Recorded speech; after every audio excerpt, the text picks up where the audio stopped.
I wanna be the best in the game, invest in my name. Check no restraints, I'm obsessed with the pain. I ingest, I retain, assess and I change. Possessed by the thought I'll be free one day from society's restraints. Money, clout and fame, mud, disease, a plague. We all love to hate, have to play the game, have to make a name. All our insecurities are on display. This is war with the enemy. Think that it was meant to be. Living in... What's going on, everybody? Good morning, good afternoon, good evening. This is ATX Crypto with another Market Pulse in the morning. I hope all of y'all are having a fantastic day. As always, had to push back the stream a smidge just because the PUP, the surgery, all the good stuff. So neither here nor there. I hope y'all are all having a fantastic day. Folks, Bitcoin had a big old drop down to $62,000. And my goodness, it's exactly like we just discussed. So in this stream, we're going to be talking about Bitcoin. We're going to be looking at some metrics from Bitcoin. We're going to be diving into some other stuff like Ethereum metrics, talking, of course, about the RH ecosystem, HEX, Pulse Chain, and PLSX. So I hope all of y'all are having a fantastic day. Without further ado, let's kick it off and take a little gander and see what we got in store for Bitcoin. So Bitcoin absolutely went pretty crazy over the weekend. So we're going to pull up this here. Let me see if I can actually adjust something real quick. Give me 1 second. How do I make you bigger? I want to make this way bigger. I can't. Interesting. Okay, well, I'll figure that out later. We'll adjust it some more. But Bitcoin went absolutely crazy. Again, it actually did a big old drop down to 62,000. Let me actually pull up the exact. $62,379 has been the low so far. You can see if you actually break it up on the hourly, this is just a few hours ago where it actually ended up touching that low of 62,379. So pretty wild to see Bitcoin actually drop that low in all regards. You can see the Impulse MACD shows on the hourly. We are starting to flip in a bullish zone. But again, I don't use the Impulse MACD for the hourly. I use it on the daily, weekly, and all that good stuff. So neither here nor there. It looks like there has been some push up against this resistance as well. Many people, as we discuss on multiple streams, got absolutely freaking liquidated once again. So please keep in mind, don't be longing, don't be shorting, don't be going crazy during this stuff because you don't know when it's going to do something. And a lot of people got absolutely decimated. In fact, $648 million got absolutely wrecked in the last 24 hours. People who were longing, people who were shorting. So basically they were saying Bitcoin's long. And what happened? Well, Bitcoin went the exact opposite direction with the long and instead wiped out all of these people. So you can actually see, this is on the 7-day. Let me actually just refresh this chart once again. Look at this right here. So many people got absolutely wiped. Again, this number was way above the billion mark at one point in time. Now it's sitting on, I'm sorry, it used to be above 10 billion. Now it's sitting at 2. People got absolutely freaking wrecked. They were going long on Bitcoin saying it's going to the moon. We're seeing 80, 70, 100,000, 200,000 Bitcoin. Now all these people are shorting Bitcoin are about to get absolutely wiped as well. So it's pretty wild. Again, let me actually just break it up by the day so you can kind of see. Many people are taking both positions on this one. I do not advise going long or short. It's just not worth it to take on the leverage to get wrecked because as you can see, Bitcoin will move super quick. This all happened. It was just at 68,000 on March 18th. So yesterday, less than 24 hours ago, you can actually see 1 day and 10 hours ago, as a matter of fact, it went down to 10%. So it went down from 68,000, almost 69,000, all the way down to 62. Get wrecked, y'all. Get wrecked. So what's this mean? Well, this is exactly like we had discussed. The Impulse MACD showed that we were going to get a correction. We, of course, got the correction. I think that's what everyone was talking about. We are expecting some pullback. It is very common when this blue line does cross the orange line that we do see some correction to the downside. And what happened? We got that correction to the downside. So previously, the level of resistance was the 63,327. We did actually hit that and kind of bounced off it like a level of support now at this point in time. We got to see which way the market wants to go. But in terms of the Impulse MACD, this is still, in fact, bearish right here. This is a bearish cross. It does show that there is some more selling signal to be going on. This week alone, the ETFs, it doesn't appear, have been buying up Bitcoin like they once were. They were eating it up before. I think they were buying like 500 or 400 Bitcoin a day. And again, there was only roughly about 20 or 200 being mined in that day, or whatever the case would be. They were buying up more than basically was available on the open market, thereby pushing the price up. They haven't really been buying lately. So what's that mean? Well, the retail investors who basically were trying to ride off the backs of the ETFs have also sold. Now, I find this to be a couple of different reasons. I actually think the FOMC meeting coming up on the 20th, so coming up tomorrow, is going to be a big factor, because now you have institutional investors that are actually looking at this, who are investing in this, and it's kind of avoided the retail side. I actually talked about this on my Patreon call over Sunday. It was the exact same discussion where we were saying, hey, this time is different, folks. We're getting a lot of institutional buyers. That's cool. It can help the price. It can definitely push the price far and above beyond any previous expectations or the wildest expectations. But what does that also mean? It means there's a chance that we're going to see some pullback as well, y'all. That pullback is going to happen, because if the retail investors do not buy, so the way it normally goes is retail investors will buy Bitcoin or Ethereum. They ride it up. They move their money into other projects, other layer ones, DEXs, memes, all that good stuff, and then they move that into the altcoin season, and that's how it usually goes. This time is different, y'all, and you can actually see that from among the chart. We've hit previous all-time high before the halving. You've hit so many different things that have continued to show up over and over and over again. And with that being said, the retail investors who originally were the people who were buying are now the institutional buyers, meaning the retail investors aren't coming in with the plenty of money because they're used to doing stuff for, guess what, the Bitcoin halving. So what I mean by that is we have a situation where retail investors are no longer coming in droves like they once were. The institutions are buying, and so they're going to be the sell-offs that actually happen amongst the market when the market goes and does what it does, which is why I do believe we've just seen this recent pullback. I think this is kind of a Fed meeting candle where the institutions are selling off, taking some of the profits off the table. Heck, they've been buying since January 11th, right? So all the way when the first ETF got approved, all the way back here, this was a sell the news event for sure, but they've been buying Bitcoin all the way back at 39,000. And within the span for a institution, within the span of 56 days, a possible 60% move, that's pretty bullish. Even up to almost a 2x move in the span of 51 days. There's going to be some sell-offs. So we had talked about where to look at some levels to notice when things could actually go down. The first one is the 786 level. So first we said we were going to see some support right around the 63,000. Guess what we got? We got some support right around 63,000. The next level is going to be the 786. This is a very short-lived level if we end up going down here. Why? Because if it decides it wants to drop down, there's not too much level of support and resistance in this region. So while this is a fib retracement, there could be some resistance at the 786 before it wants to go and do what it does. It most likely will actually go back down and test these levels down here of 50,000 Bitcoin. If the institutions stop buying like they haven't done this week, or at least they're not buying in the mass amount that they were for the last couple of weeks, pushing the price far and above and beyond everyone's expectation, I can definitely see some sell-off, bringing it back into the 786, possibly back into the 50K, and then even testing out the 618 if the price wants to continue to go down. Now, again, something I do look at is this impulse MACD. So as soon as this decides to actually start crossing back above and go into a bullish cross, we're going to end up reaching that bottom as well. That's kind of how this will work. So keep that in mind when we're looking at some of this stuff. I'm going to pull up a different chart as well. This is actually coming from Glassnode. So give me 1 second while I actually pull up some information here. Whoops, it didn't have me logged in. One moment while I get logged in over there. Here we go. And okay, well, we're going to wait on that while it's loading. So in the meantime, let me say hello to some beautiful people who have made it through the chat. It doesn't have any of my stuff favorited. Was I signing under a different name? Oh, that stinks.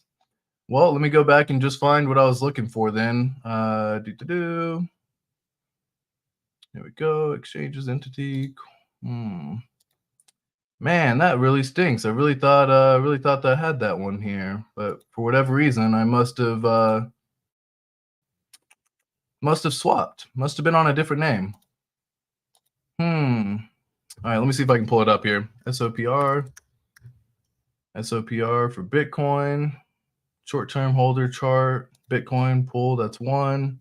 We're just gonna favorite that. And here we go. SOPR. Oh man, I didn't have any of the stuff saved because I don't have the paid version of Glassnode. I was just using the free. Anyways, all right, cool. Well, that kind of stinks. We'll definitely come back around to that one then. Let me pull up a different chart then while we're actually at it here. And this is actually coming from CryptoCon, who actually creates some very interesting stuff when he actually puts some information on Twitter regards to Bitcoin. So it's just kind of one of those things to check out. Definitely something to keep in mind. And that's just a pinned post. Let me actually go back to his page and say hello to some beautiful people who have been able to make it through the chat. What's up, Jason Smith? How are you? How's it going, Intrepid Pulse? Yep, I was finishing up, wrapping up my pup's paw, so that's kind of what was taking up a little bit of time, but it is all good and all set. Westcott, my co-host to Pulse Nation, how you doing, my friend? ATX, yeah, absolutely. Ocart's in the house. What's up, what's up, Ocarts? Here we go. All right, here's a good one, the pi cycle indicator. And let me just look that up. Pi.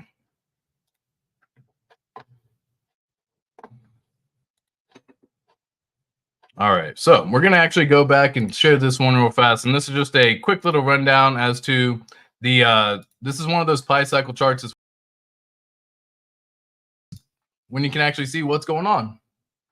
So we actually have the top actually happening back in April of 2000. Let me just pull it up on Glassnode. Here you go. So this makes it a little bit easier if you want to see. This one actually allows you to kind of zoom in if you want to give in some time frames, but it's the pi cycle top.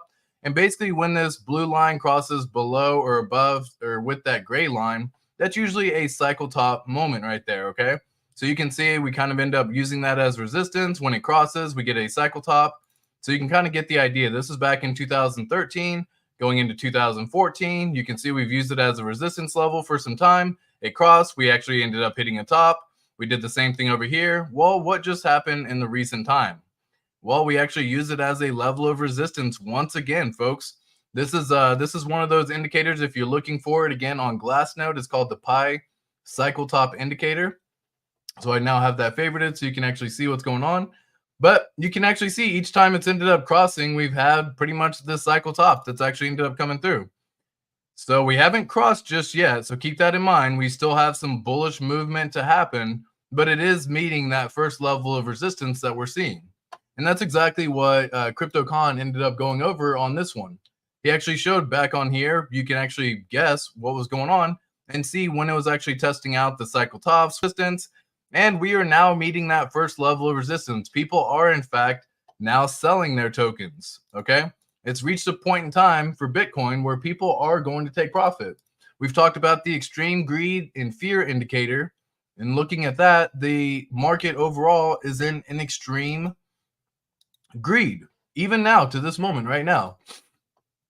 Even with everything happening, the fear and greed index is showing people are still in this situation in extreme greed. So why does this matter? Because it affects the rest of the market, y'all. Everything else is actually almost being affected by it. So keep that in mind. So it does matter when you actually look at that. 79 for extreme greed. Pretty crazy. What's up, You Never Walk Alone? How you doing, A-fam? What's up, Cookie de Chocolata? What's up, peeps? Gonna drive and listen. Appreciate that. Yo, we in here. How's it going, ATX? I'm doing good, man. I'm doing really good, Prosciutto. Just one of those days where it's time seems to always just fly by, doesn't it? You look at how things go, and when you're in it, it kind of seems like time will just go by super slow, right?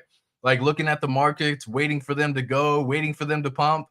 You always see like, oh man, I just wanted to really start taking off.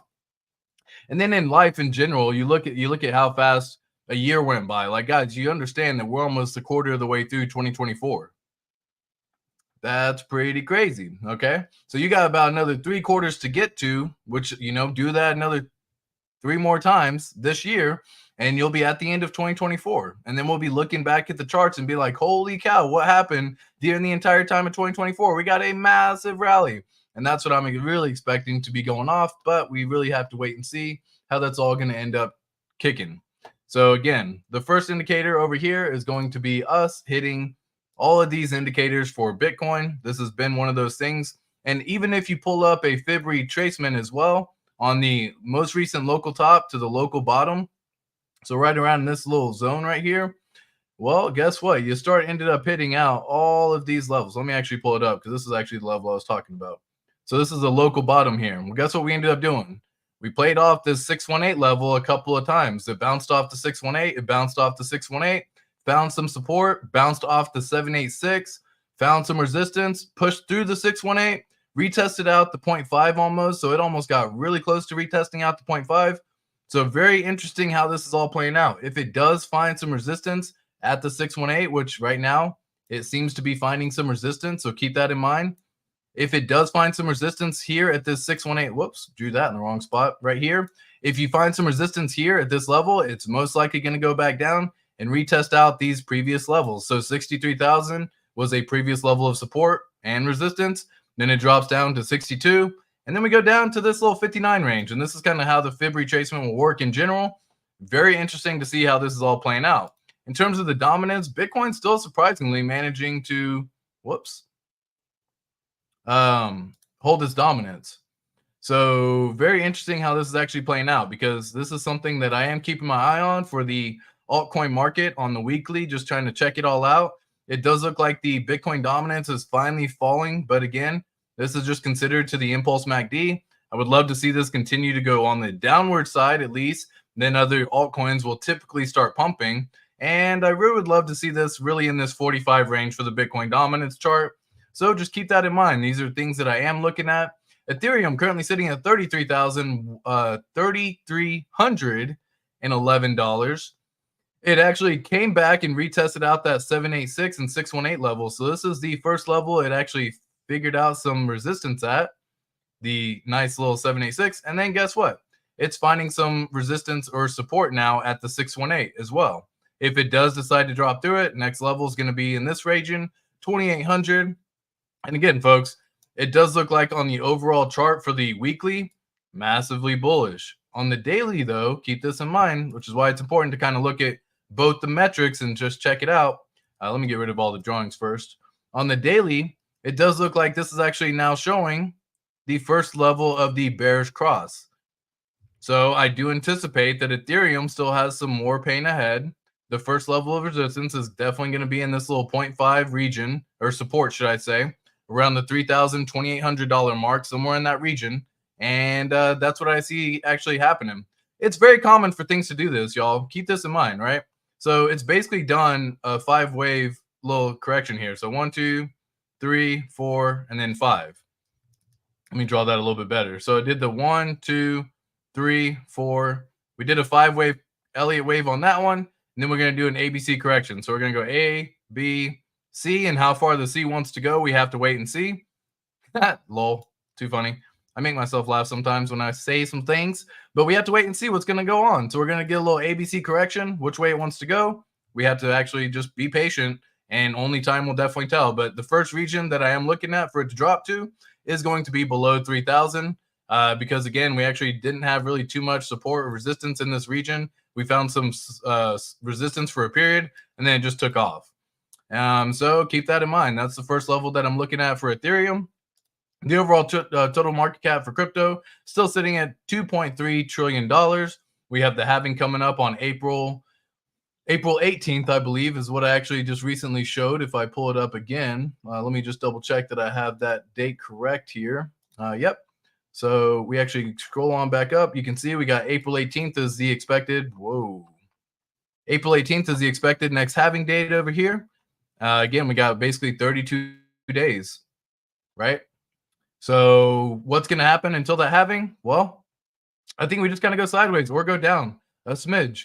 It is perfectly fine, perfectly common for when things end up doing this number to actually play this exact chart and go down and actually play this exact price. That is very common.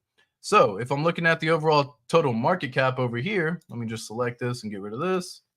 If I'm looking at the overall total market cap using that fib retracement, once again, you can see if I just pull it up to the most recent downside, the 618 got dang close to getting touched right here. Okay. So do I see it going down and testing out the 618? Absolutely. Very common to end up doing. It's roughly putting the market cap of the total market cap at $2.2 trillion for Bitcoin. So definitely keeping my eye on that. And these are the levels that I am paying attention to for now.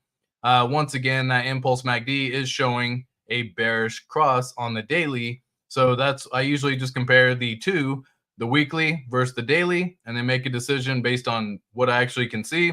The daily's already shown that first bearish cross. It's more than likely that we're going to see this kind of start to pitter out and titter out if it wants to, going into the halving. This one will keep on going up. And then right around here, it actually will flip after the halving, usually about 60 days, 30 to 60 days after the halving, things will start kicking off again. But it is very common for crypto in general to do 15, 30, 40, 55, 70% corrections in some cases. Okay. So when Bitcoin's going off and doing its thing, putting it, yep, it's on weekly. Get rid of that. And it is very common that when Bitcoin's doing a little rally, let me just kind of show you. Oh, what is this not on log? Why? Oh, wrong one. Wrong one. Where you at? Where you at, log?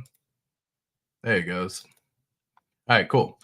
So when it's actually going up and doing a full little rally, it's very common that you'll actually get this same little thing that we just talked about, the Elliott wave doing the little 1, 2, 3, 4, 5. So we got the 1, 2, we go in here to the 3, does a little pullback, and then does that last little wave to the 5. Okay, that's kind of what we're looking at right now in terms of the crypto overall. This is basically what we're seeing. So if looking at this chart, we've already hit the 1, 2, 3, 4, 5, and we're going to be getting some pullback, y'all. It's just going to happen. You just got to be ready for it. These are the levels that I'm paying attention to, and I think everyone should be paying attention to. But again, on prices for Bitcoin, you can see it's very common to actually come here and drop down 30, 40%. This is prior to reaching its all-time high. And even after it hit its all-time high, it did a 55% drop, right?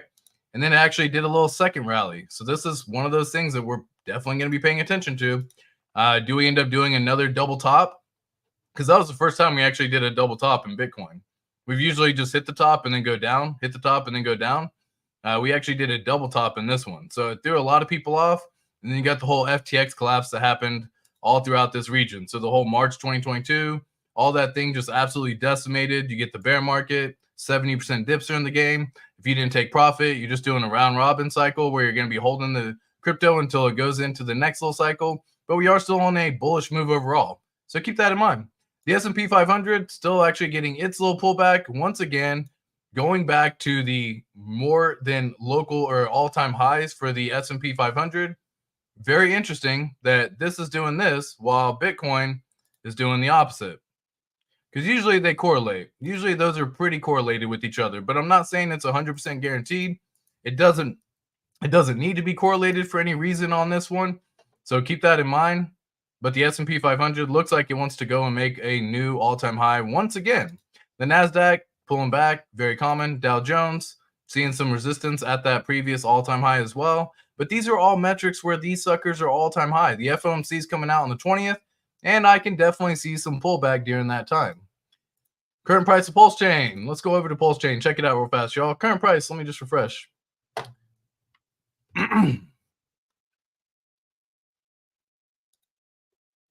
People have lost their mind over on Pulse Chain, and that's perfectly fine. Shake out the weak hands. That's all good. It's very common to do. Pulse Chain price sitting at 30117. Pulse X sitting at 4053. The incentive token sitting at $5.88. The HEX price on Pulse Chain 1.3 cents. And the HEX price over on Ethereum is sitting at 2029. What's interesting is this ratio. This ratio wants to go back. Even after Richard Hart's tweet, even after everything, and you can actually see this as well if we just go and pull up the actual HEX chart itself. So the E-hex to hex chart, what's very interesting to see is we are basically getting this exact same thing. And just to make it simple for everyone to kind of get a easier way of reading this chart, I'm just going to invert the pairs and it'll just become a little bit easier to understand how much you get per each one. But in this situation, we got pretty darn close over here. This is where people would swap their P-hex for E-hex. And you can basically see we hit all the way up here on this chart. So this was a resistance level that we were holding for quite some time, as a matter of fact. And that absolutely got decimated and pushed through. It almost reached a point in time where it was a 10 to 1, meaning for every 10 Ethereum hex, let me just kind of zoom on in just so that way it just makes more sense. For every 10 Ethereum hex, it was actually bringing it to 1 pulse chain hex.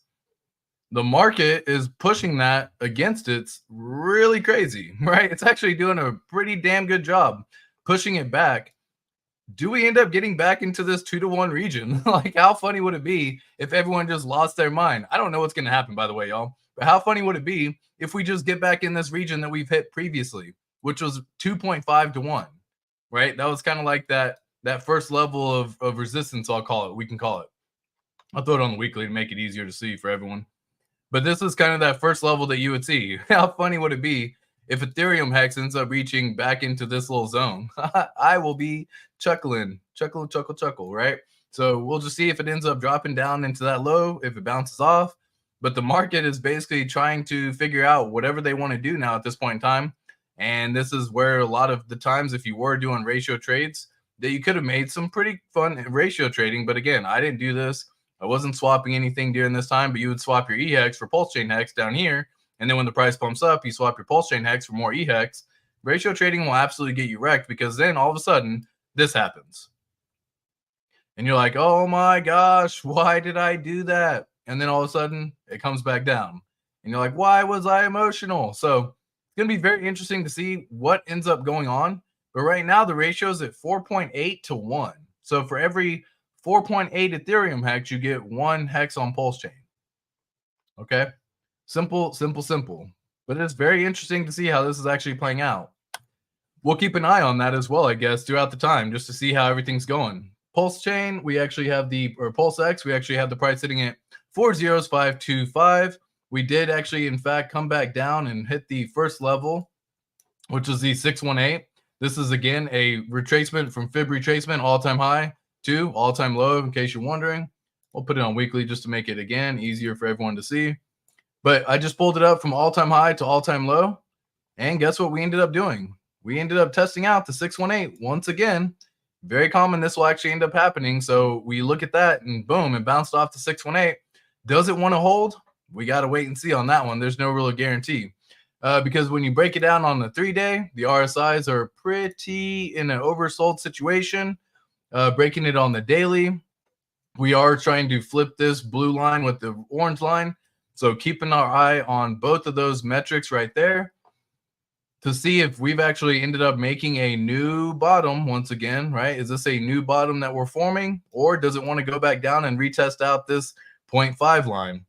No way of really knowing, but we are making lower lows, right? Lower lows. So keep that in mind. When things make lower lows, RSIs are crossed on this one, tend to go down, okay? So if you do have some dry powder available, I've talked about it before, but use the first capital of dry powder to allocate a portion right here. This is a great little level. And then if it goes down lower, you allocate some more. And then if it goes down lower, you allocate some more.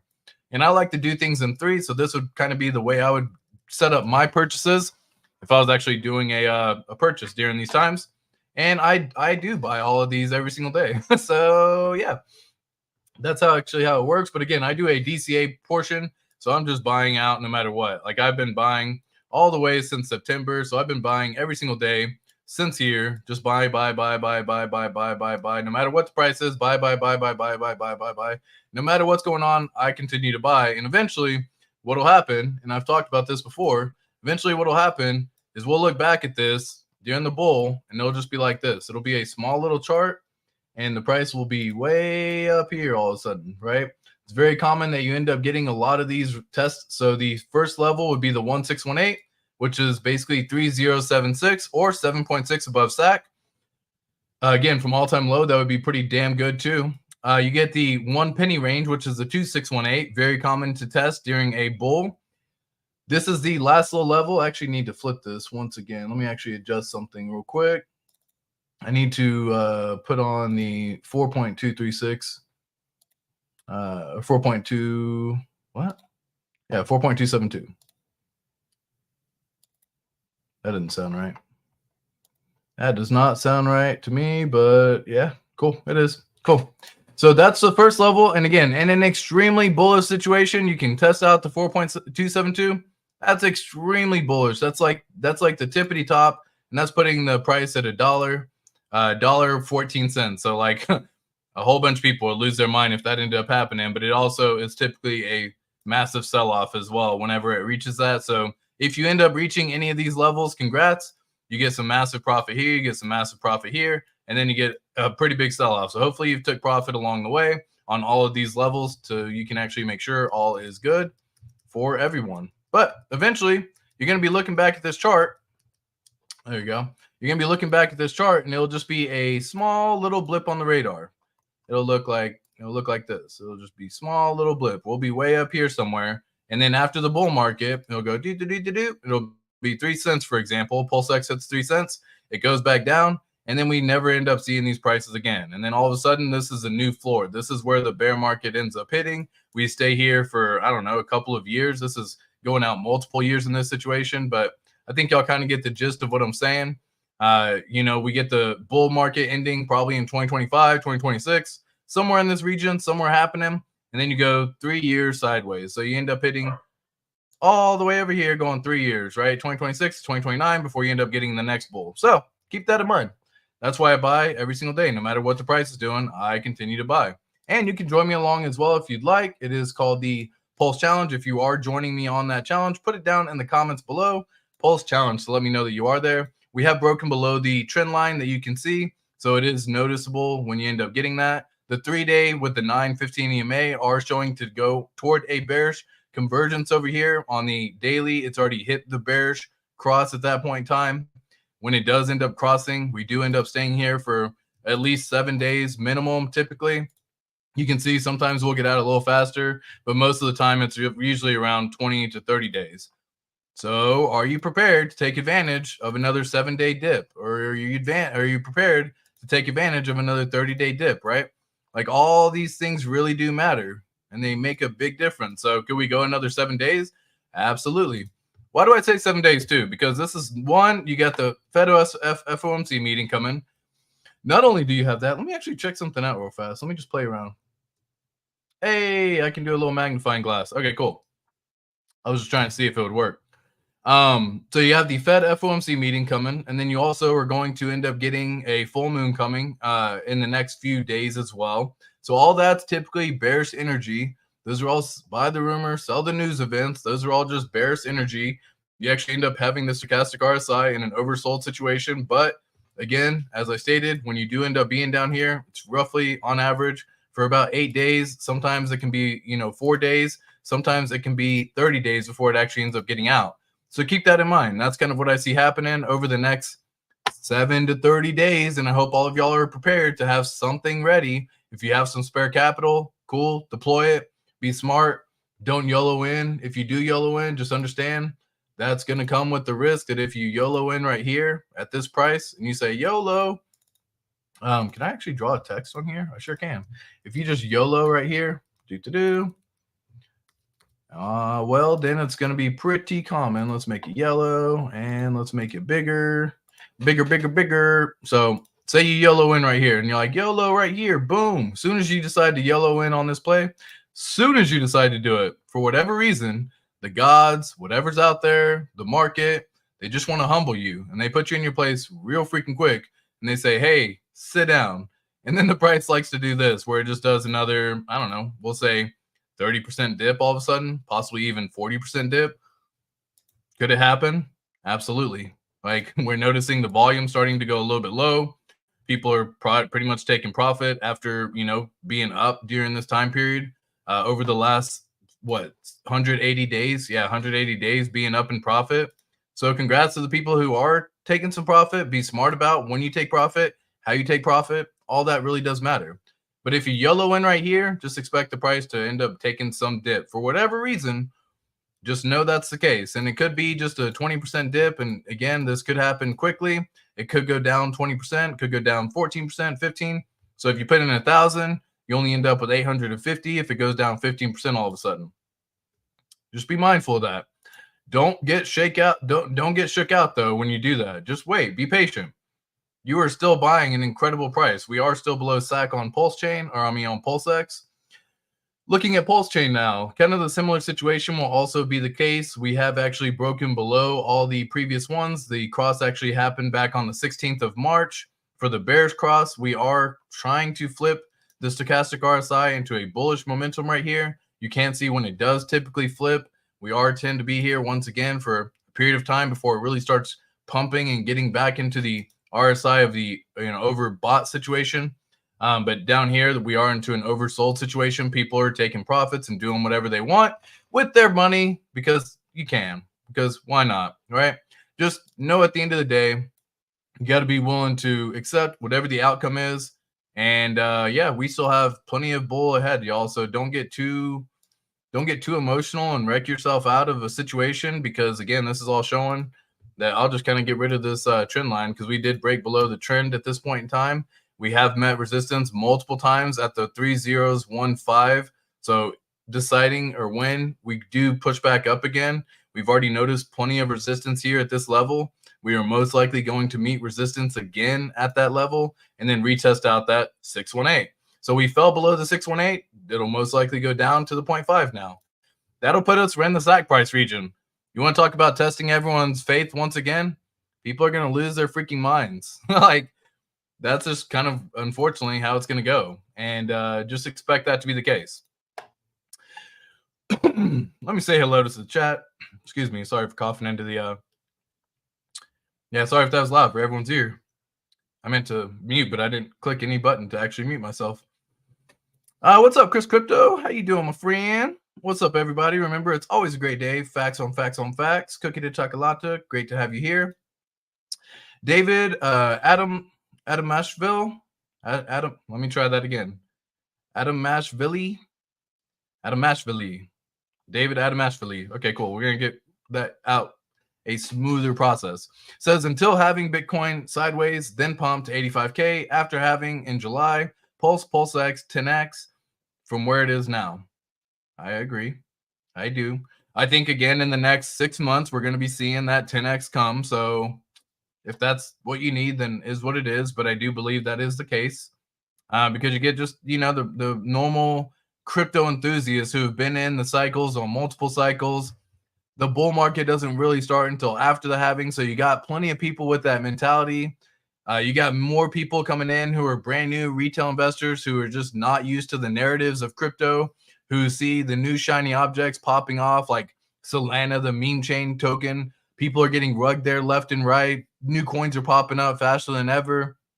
I actually got a little heads up as well that I believe the SEC is trying to come after. The SEC is trying to come after like a Solana thing as well. Let me see if I can pull that up real quick. One moment. Where did I see it at? Here we go. Yeah, Richard's limit order got filled. Someone says that's funny. All right. I don't remember where I actually saw it at, but again, I do believe the SEC was trying to go after Solana. Oh, Judge slams. Okay, that was a different one. The Judge slams. Let me actually pull that article up because that was a funny article. And it could give you some insight as to what we might be able to expect or get in our SEC case when you have Richard Hart and the SEC, or against the SEC, should I say. So let me go back over here and share the screen. So we actually have the SEC came after. The SEC blasted by judge for gross abuse of power in crypto case. A federal judge in Utah took an extremely unusual step of sanctioning the SEC, saying that the regulator abused its authority in a case against the crypto platform digital licensing known as DebtBox. You can see the SEC's conduct constitutes a gross abuse of the power entrusted to it by the Congress and substantially undermine the integrity of these proceedings and the judicial process. So the judge, Robert Shelby, a federal district judge, basically came through and came out and was like, hey, guys, you screwed up, right? And so the SEC sued DebtBox in July of 2023. Conveniently or coincidentally, that's whenever our SEC thing happened too, because they were just throwing cold spaghetti against the wall to see what would stick. However, DebtBox ended up really getting screwed over on it because they accused the crypto platform of defrauding investors of at least $49 million. The same month that Judge Shelby froze the company's assets and put the company into receivership at the SEC's request. However, the freeze was later reversed after the court found the SEC may have made materially false and misleading representations in the process. So basically, they came in here and they were like, hey, the SEC was saying they were moving funds abroad. And DebtBox is like, no, we didn't. And they came through and they said, oh, none of that was the case. The SEC just made an inference based on a YouTube video by DebtBox. According to Shelby, the regulator's misconduct wasn't limited to a single misstatement or imprecise comment. Each piece of evidence the SEC used to seek and later defend the emergency restrictions against DebtBox proved to be a combination of false and mischaracterized and misleading. They also, here we go, apologize to Shelby for mistakes, DebtBox. Yeah, so the SEC's enforcement chief was like, hey, we're sorry. Welsh also apologized for his conduct, and they basically said they would mandate a new training for SEC enforcement. Obviously, they don't really give two Fs about it. So later the month or last month, several Republican senators came through. I don't really care about that too much. Some in crypto, which has been locked in a bitter fight with the SEC, took to social media to spotlight the rebuke. And again, the judge said, hey, this is just, we're not dismissing the case. We're not doing anything crazy. But the SEC has to pay for all of the attorney fees for DebtBox. So I thought that was hilarious over there. This order focuses exclusively on the commission's conduct, is what they said. So the judge denied the agency's motion to dismiss. So they're still proceeding forward with it. But again, it is funny that they do have to pay attorney. There you go. He also ordered the agency to pay DebtBox's attorney fees and other costs related to the restraining order that the regulator had sought against. So, lol, that's too funny. But y'all can get an idea. I think we may end up seeing something pretty similar in the case against Richard Hart. So keep that in mind, because they have to prove what they're actually alleging or alleging. So they're saying that Richard Hart misappropriated funds. It's their job to prove it. It's not his job to defend it. It's their job to prove that, in fact, he did. Now, again, I'm not the lawyer by any means, any stretch of the imagination. I don't pretend to be. I just find these news articles when they come up quite hilarious because the SEC tried throwing anything they could against the wall. It happened to not only DebtBox, but I think it was 20 other SEC cases going on right now. As a matter of fact, I believe I looked it up on, I think it was like a CoinGecko thing. And they actually have this SEC tokens. Like they have a whole list of tokens categories. Let me see if I can find it. Alleged SEC securities. Yeah, so there's 47 tokens that the SEC is alleging are securities. And it comes down with all of these, right? So these are all, again, categories, top alleged SEC security coins. And you can see BNB, Solana, Cardano, all these different ones, Near, Cosmos, Filecoin, Algorand, Sandbox, Axie, Chelez, Decentraland, Nexo, all these things, man. Crazy, crazy, crazy. And of course, Pulse Chain is in here too. You see HEX, Pulse Chain, they are included in this list. However, CoinGecko is still gatekeeping because I'm sure they have some relation to coin market crap, right? And CZ and that whole nonsense and the BS there. But it is quite hilarious that there's 47 tokens that they're going after. And it's just a waste of everybody's time. They're definitely overreaching. They have a heavy hand of power. And it's way too much, unfortunately. That's just kind of how it is. what we got going on with some crypto news happening. So let me go back and kind of refresh some pages. Here we go. And crypto news. Whoops. News. All. All right, cool. And then let me say hello to some more beautiful people. Hello, hello, hello, beautiful people. We got Dosteezy in the house. What's up, Dosteezy? Clinton Rock, what's up, my friend? Intrepid PulseX. Grayscale Bitcoin went down 50% reserves. Once this goes, will really pump. Also, front running the of halving, super bullish. I don't know if they're front running the halving. It's like the institutions when they come in, dude, they play a different game. They aren't like a retail investor. They look long term for one. They actually have a vision that goes further and beyond the next 6 months to a year. So they're looking many years into the future, right? And that's where they're seeing the real benefit. They're not thinking, oh, this is a bull cycle where we're going to go up and, Bitcoin's going to hit $200,000 and we're going to be able to reap the rewards. Like, nah, man, that's a portion of their portfolio. It's 1, 2, maybe 3% of the portfolio. Very small amount. It could end up being a larger chunk once the Bitcoin rally runs. But even if it goes up to 5 to 10%, typically they reallocate funds. They like to keep things in certain metrics and certain levels. So if they have a lot of profit that they've been able to make, they'll just move that profit and allocate because they don't like being over on particular tokens. So keep that in mind. This time is definitely different, y'all. Archie says, oi, oi, Funkmaster Hex. Hello, my friend. Interesting that with the ratio. Yeah, it's I actually find that to be very interesting, right? And it's something I'm keeping my eye on. I think a lot of people should, in fact, have some mindset to it, but at the same time, like, there's no way of really knowing. But I went over on stream the other day, that I do see, again, this is on the daily, but I do see that the Ethereum hex price is, for the most part, finding some sort of floor here. And if it wants to find some sort of floor here, does the new ratio stay at the 1 to 5 ratio now? Like, that's really the question that should be asked, right? Does the new ratio stay at this 1 to 5 region, which is this 20 right here? Again, just to make it easier for everyone, I'll invert the pair just so that way, it just makes mathematically more sense. Does it stay at the 1 to 5 ratio? Does it come back to a 1 to 3 ratio? Does it go and do a 1 to 10 ratio? I mean, we saw this for like 2 seconds, so I don't really think this is going to be happening. But could we find some? This is on a weekly too, so like breaking it down on the daily, we've got a lot of action happening in this, 4 to 6 region, which again puts the average in this little 5 region somewhere, right?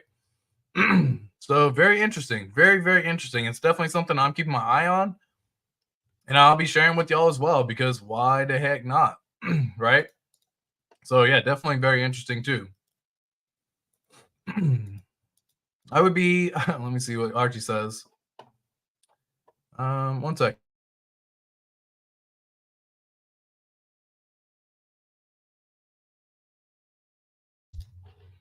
RGS says, I would be so happy if HEX gets to all-time high this cycle. That would be crazy. Even with the FUD, PX $1 at least. That'd be wild. So let's just run some math.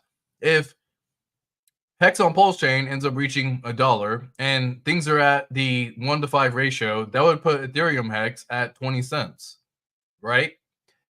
If HEX on Pulse Chain ends up reaching $5, HEX on Ethereum would reach $1 if it stayed at the 1 to 5 ratio.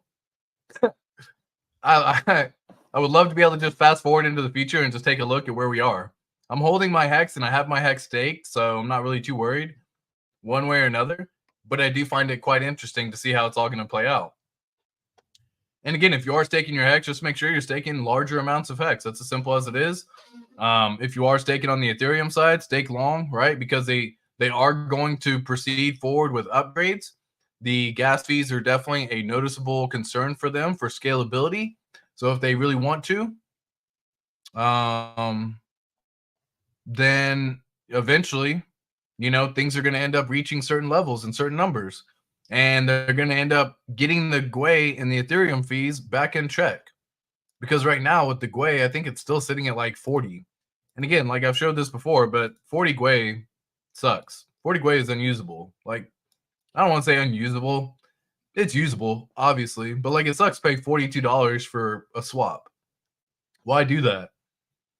Even if it goes down to 20 Gwei and you're still paying $20 a swap, like, and you have $100, that goes 20% of the money. So if you actually have to end up getting a 20% gain just to recoup that gain, just to recoup the gas fee, that sucks, right? So that's why I'm on Pulse Chain. That's why I talk about Pulse Chain. That's why we look at these things. That's why we actually have the discussions that we have. Going back over to the news. Let me actually see what we got going on with the news. I was just reading a little thing, funny thing, saying the 3 Hours Capital co-owner or founder or whatever is not sorry for filing for bankruptcy, even though a whole bunch of people lost money. A whole bunch of people, right? And let me just share it over here for y'all to see. Should I make it so that way? Yeah, let me do this.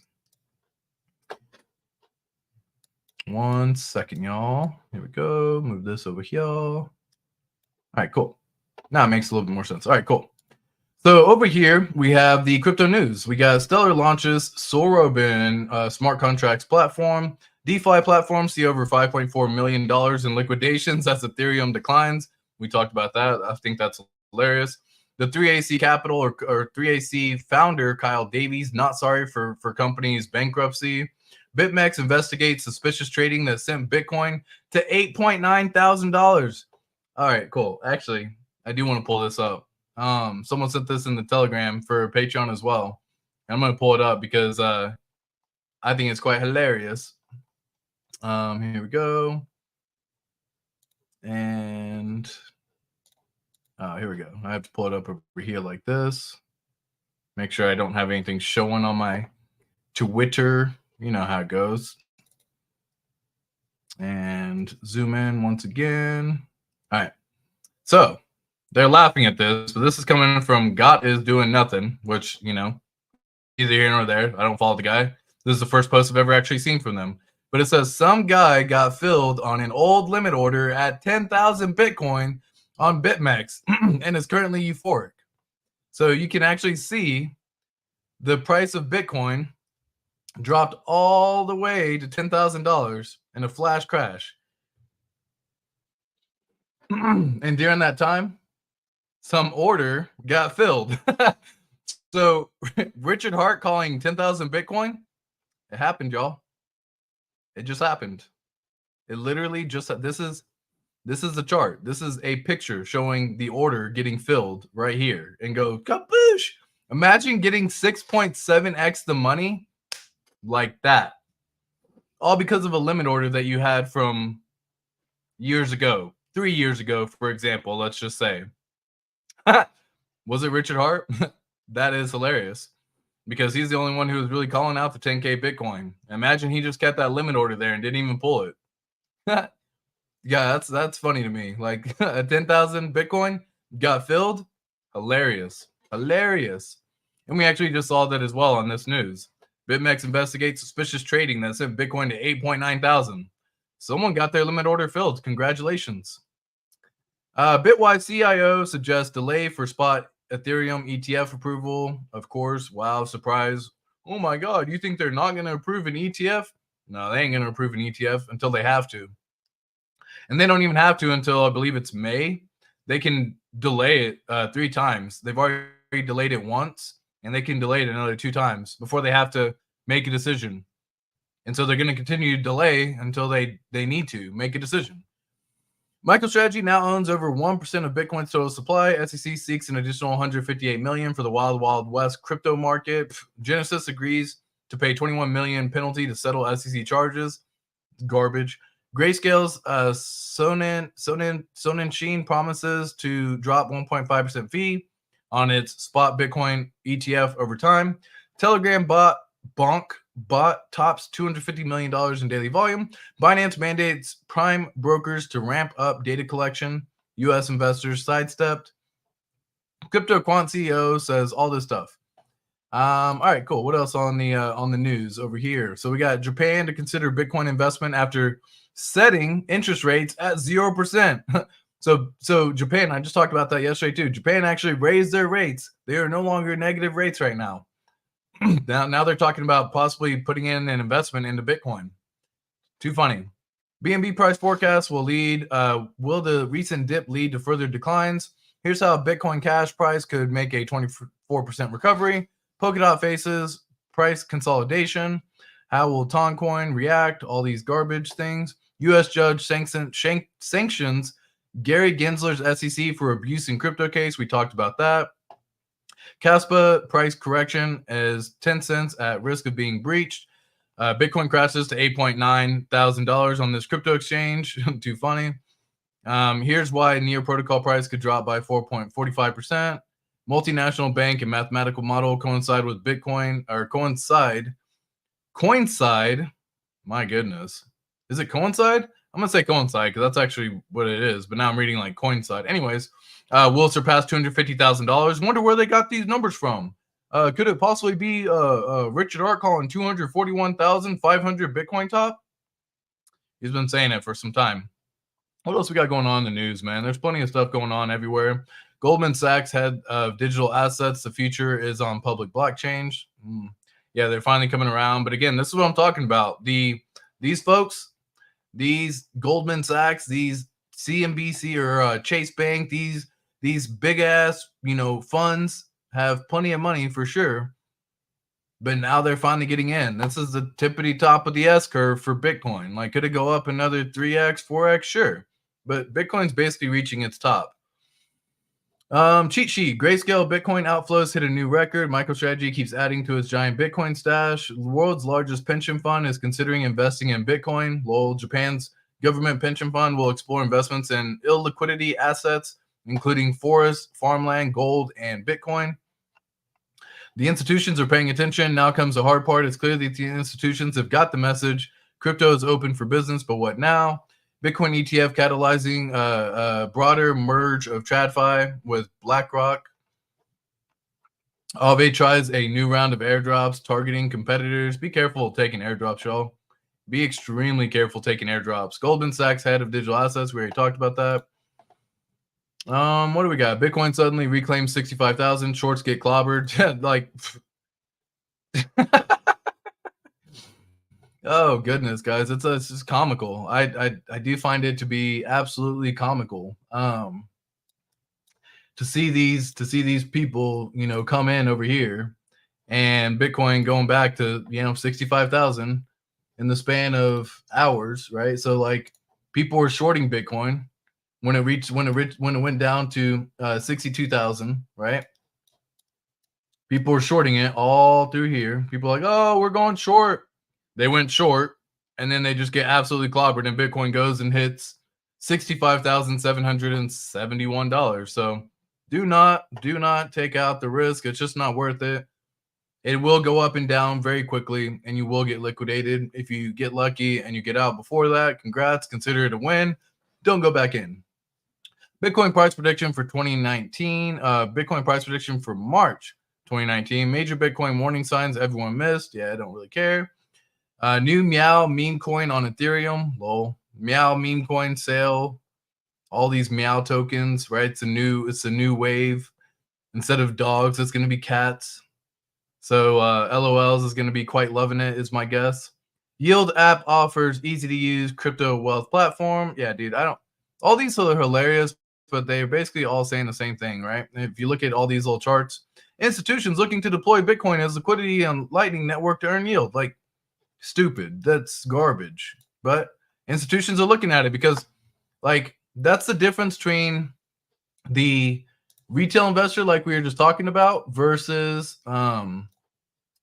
that's the difference between the retail investors versus the institutional investors, right? Big old difference right there, y'all. Big difference. The retail investors will see that as a point in time to allocate additional funds elsewhere. The institutional investors are now looking to keep their money within Bitcoin. And we got a lot of institutional investors right now in crypto. So keep that in mind with everything going on. So that way you can have the most up-to-date information. And of course, I will be here to share that as well. Can I review ink? Yeah, dude, I never went and looked at ink, did I? Give me 1 second. Let me pull up the ink chart.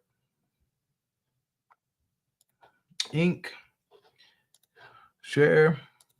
Well, ink is doing exactly like I guessed it would, which is bouncing off this little level. So If ink does drop below $4.28, this Elliott wave is null and void. Just FYI, this is how it usually goes, which is kind of scary because guess what? The 618 level is actually below. So this Elliott wave is something that I kind of drew up, and we've been following it pretty damn closely with how it's actually been doing. We got the first wave pump, you got a pullback, you get the second wave pump. I said it would hit $10. It did. We thought it would pull back. It went a little bit, basically exactly where I thought it would, a little bit lower so far at this point in time. So if it does want to continue to pump up, that would be perfectly fine. I can actually see it testing out the $5.20 level, which is the 786. That should be a level of support at that point in time. So ideally, it would actually go, ideally, it would go like this, bounce right here, and then bounce off. That's ideal if it wants to do it, perfectly fine. Or it just takes off from here and it doesn't even bother with that. If it does drop below the 786, it's very common to go test out the 618. If it does decide to test out the 618 level, again, that does invalidate this Elliott wave. So we'll just have to wait and see how it's all going to end up working. But keeping that in mind, these are the levels that I would be paying attention to. Would be $3.80 for ink. $5 is basically the level of support for ink so far. And if it does drop below that, then I do anticipate that we go retest the 618 level. Pulling the fib even from the most recent local high to low, or even right here, which is basically the local low that it ended up getting. We ended up basically going and testing out that 618 level. So it has already done the 618 on this one. So this definitely something I am keeping my eye on. Again, that's just from the most recent local top to a local low. We came and tested out the 618. We bounced off it. So it's doing a good job in terms of that formation. It's actually very bullish in that regard. Does it maintain the bullish behavior and does it keep going? We have to wait and see. In terms of the RSI indicator, we are into an oversold situation.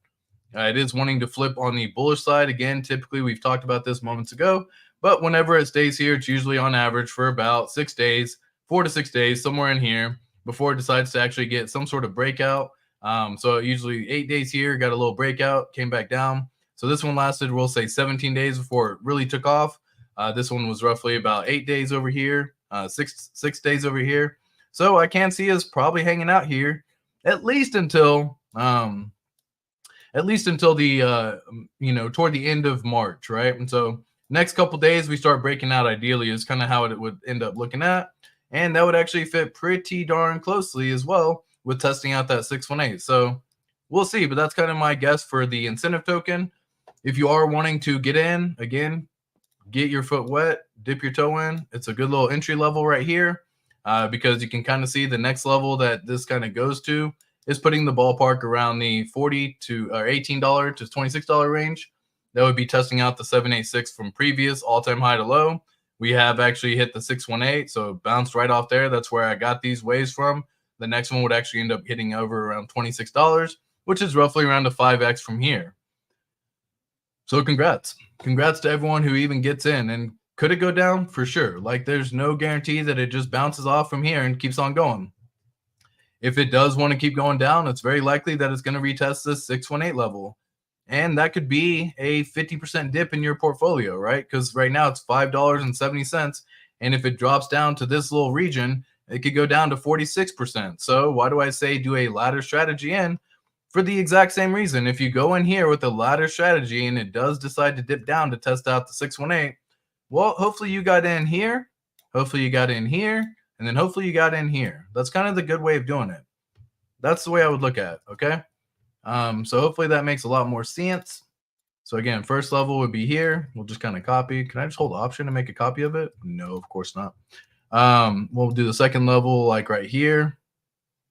I'll even say right there. And then if it really wants to, third level, right above the 618, plenty of resistance here at this level. So $3 is kind of my guess. If it wants to continue dropping. There's no guarantees of this though, y'all. No guarantees. It could just go straight up from here and just start flying because it's already kind of retested out. I would actually see it retesting out this level. So I would like to actually see it right here at the $5 region, right here at the $5.24 region. But we're not too far off that right now. $5.80, and even on the low, it hit $5.38. So we're not too far off there. I'm not too crazy about like it's got to get it or it won't do it. it could just go from here, because now we're getting a nice little formation on the little shooting star pattern, or you know, whatever you want to call it. So we haven't fully finished the day up. We don't know how today is going to go. But looking at the overall metrics again, back on GoPulse.com, you can see the last couple days have been a little bit negative, right? Last 7 days, negative, right? 30%, 30%, 30%. Very common. Really, over the last 30 days, incentive's really the only one positive right now in the ecosystem. So this one definitely wants to move first. So out of all the ones that I'm watching, the ink is definitely the way that I'm watching it for sure. All right, cool. Not enough viewers here. Share. Appreciate that. Appreciate that, Terry Grinds. What's up, Hexicans? How about a little pick me up ATX? Dude, you know, $26 for ink is a massive pick me up for me. It was bad at 15 Gwei. 100% agree. It was bad at 15 Gwei. Red Squirrel says oi oi. SEC needs to be countersued. Doubt it. ETH. Doubt that will be the ETH. Yeah, dude. I don't. You know, ETH still has plenty to go as well. My goodness, PulseX at 3 pennies. We're so rich. I hope that makes some sense too. Definitely agree with that. Pulse chain should drop 99% like Hex did. Shake out the weekends. Oof, that would be brutal. Brutal. If we did get that low, I would also be just as shocked. Like, we're past the point in time for, again, there's gonna be some shakeout. Don't get me wrong, there's still gonna be some shakeout, but we're really past the point in time where we're gonna see like a massive shakeout, in my opinion. Not a massive shakeout, but like a massive correction, right? So if I'm just kind of like looking at these metrics, these items, could there be some corrections? Like, sure, I think we're there. Let me actually pull up one more item, and then we'll probably be heading out. So give me 1 second while I pull this up. Dude, that was a great tweet from Richard. If y'all didn't see it, I'll probably pull it up just so that way y'all can kind of get a little glimpse at it as well. What else was the other one I wanted to share? SEC blasted. First, I shake out the weekends with the spicy tweet. Yep, got that. And where's the other one over here? One moment. I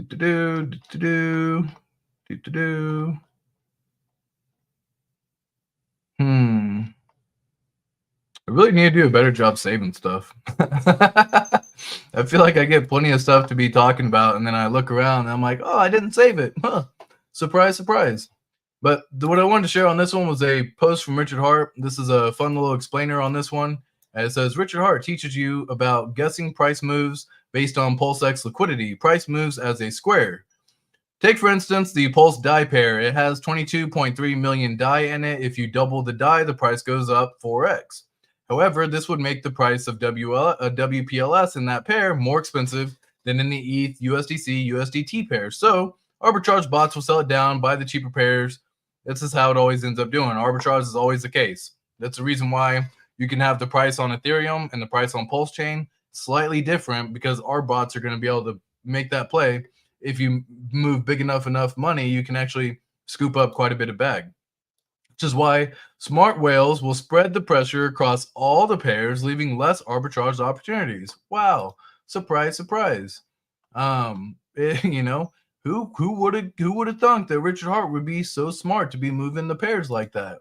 I don't know. Plenty of people, right?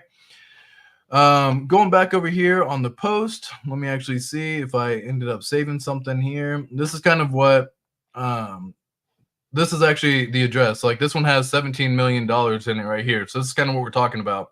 So it currently has 205 billion PulseX.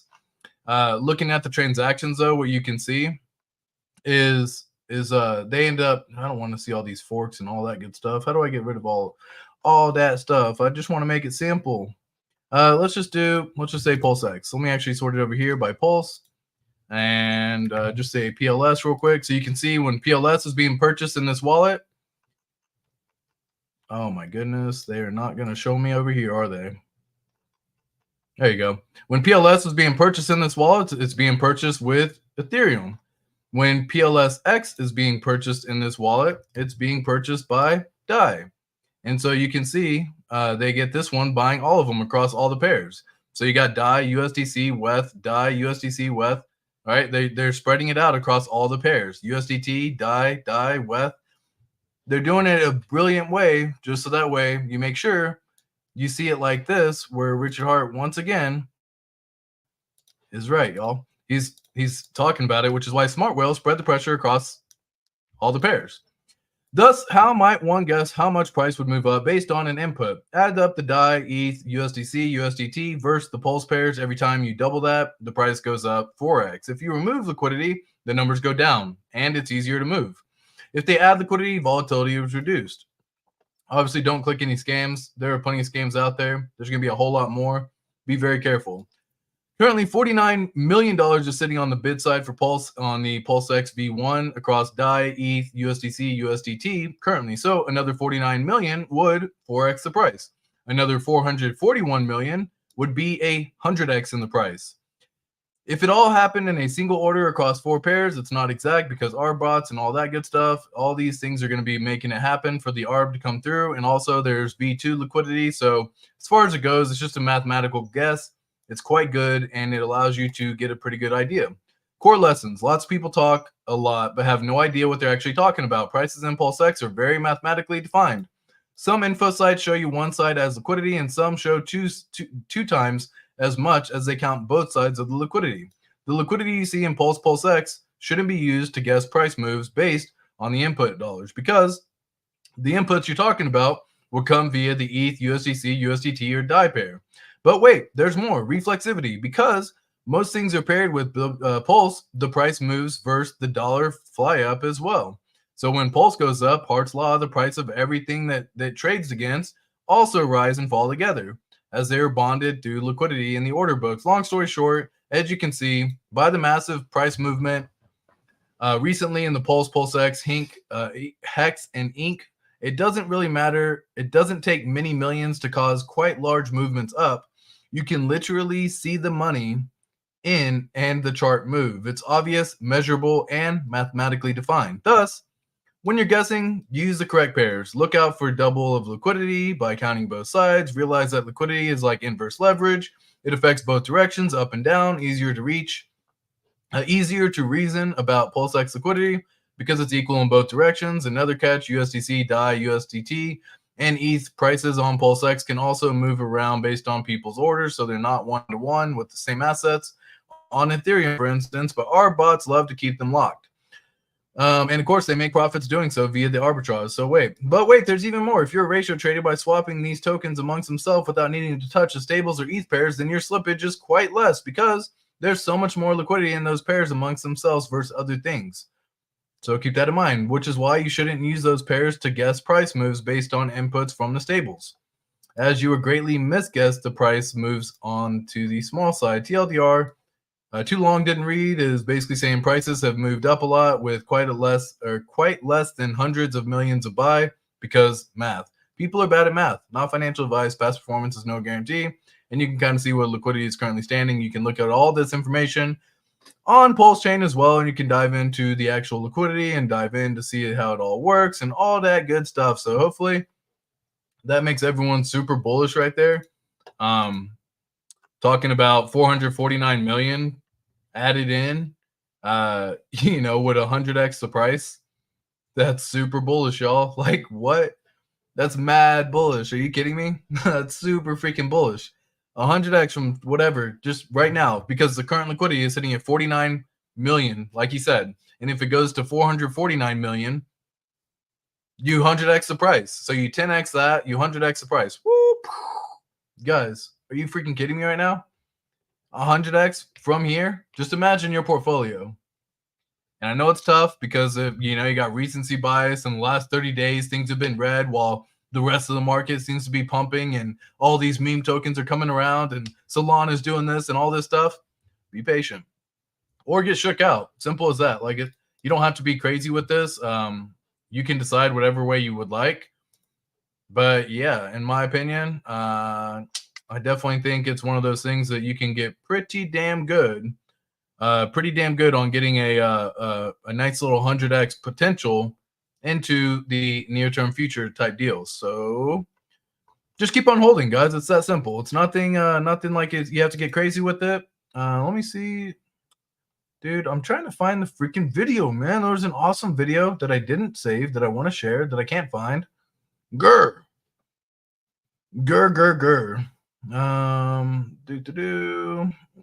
Oh, where did it go?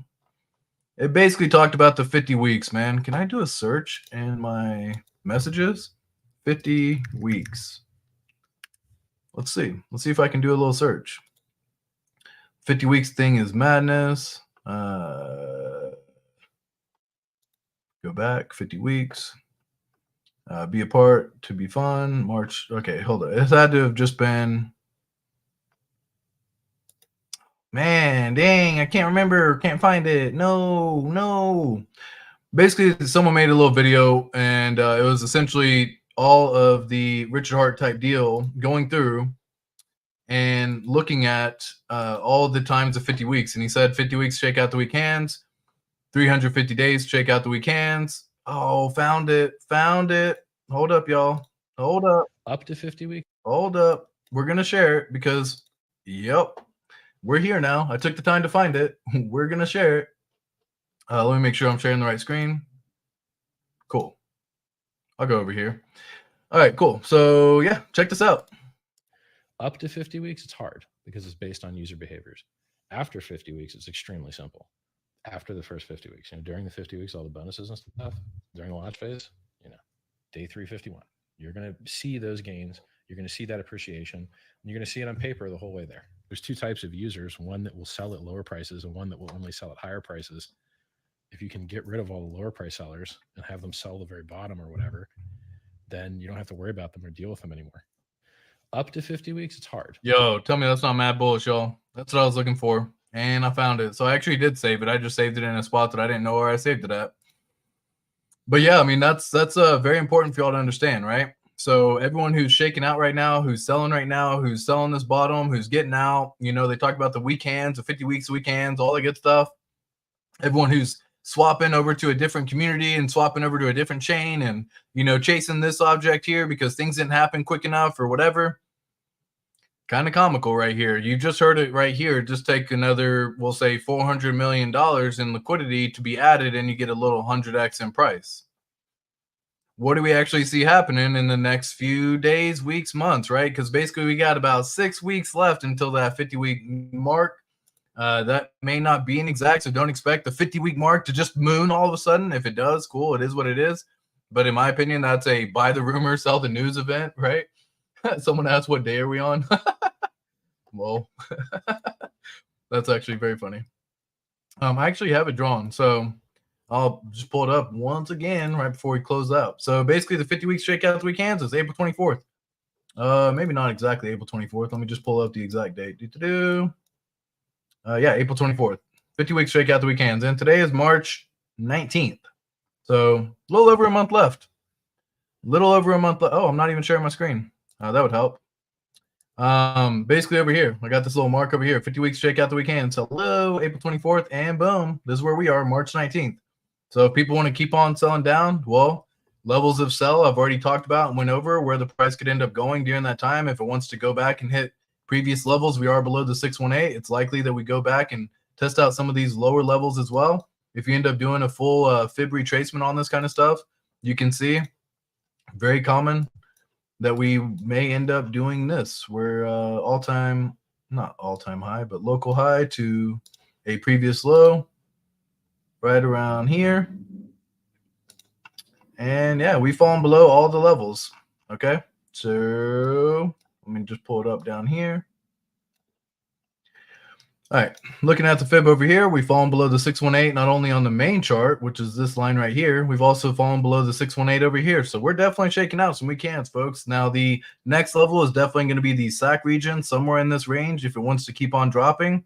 If you have some dry powder available and ready to deploy, could be a great time to get some dry powder ready. Because then you end up getting this little dip right here. You scoop up whatever you can. We go into the 50-week mark, even if it kind of goes sideways, we test out this, bounces off, plays in here, and then all of a sudden, you just see like another $20 million in liquidity added or something, and then you get a 4x in the price or any of that, guys, any of that, right? So yeah, hopefully that makes a lot of sense to everybody. I hope everyone is having a fantastic day as always. I was kidding. I'm bullish AF. Yeah. Yeah, exactly. What day we on? I'm always bullish, man. Bullish as a mofo. You never walk alone. RH is just silly smart for 100%.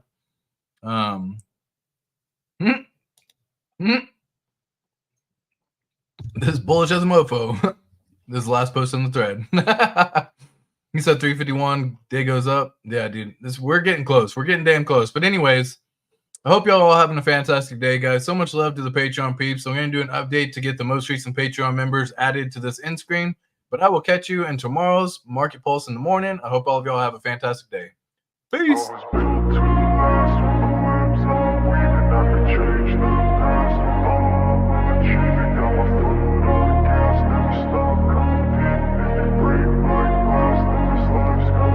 I wanna be the best in the game, invest in my name, check no restraints, I'm obsessed with the pain, I ingest, I retain, assess and I change, possessed by the thought I'll be free one day from society's restraints, money, clout and fame, mud, disease, a plague, we all love to hate, have to play the game, have to